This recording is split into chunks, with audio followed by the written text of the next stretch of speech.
Multiplique por 20, por 100, por 1000.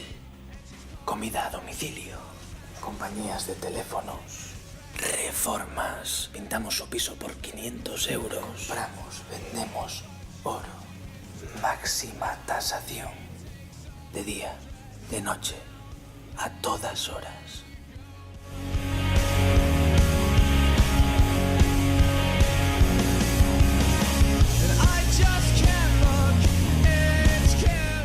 Entregadnos las llaves del edificio.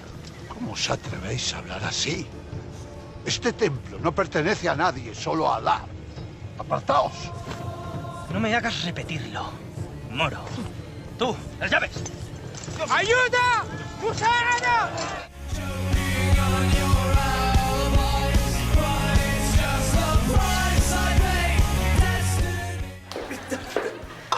¿Pero qué pasa aquí? Bueno, nada, cariño, que bueno que... Iba a invitar a Benito, que me ha ayudado con el enchufe y... ¿Y qué le ibas a dar, licor? ¿A estas horas? Sí, es cierto. ¿Una cerveza? ¿Mejor? Mejor. Y así me la llevo. Que va a empezar la ruleta de la fortuna. Adiós, don Eduardo. Buenas tardes, señora.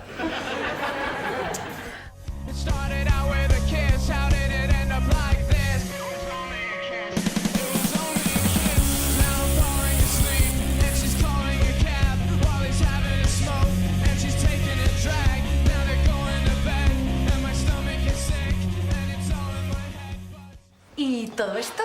¿Esto? Pues nada. Tenía pensado pues hacer algo especial. Para que después digas que no colaboro nunca. Tú.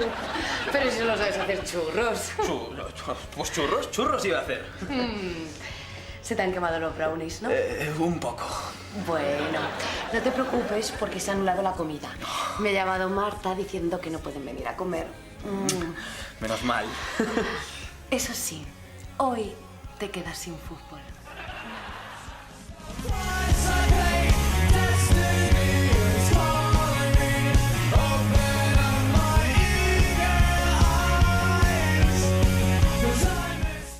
Os abriré.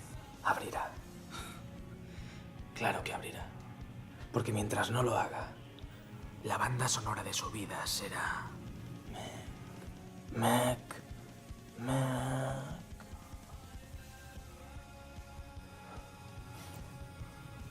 Sí, la verdad es que... tampoco molestáis tanto. Y al fin y al cabo tú solo estás haciendo tu trabajo. Claro.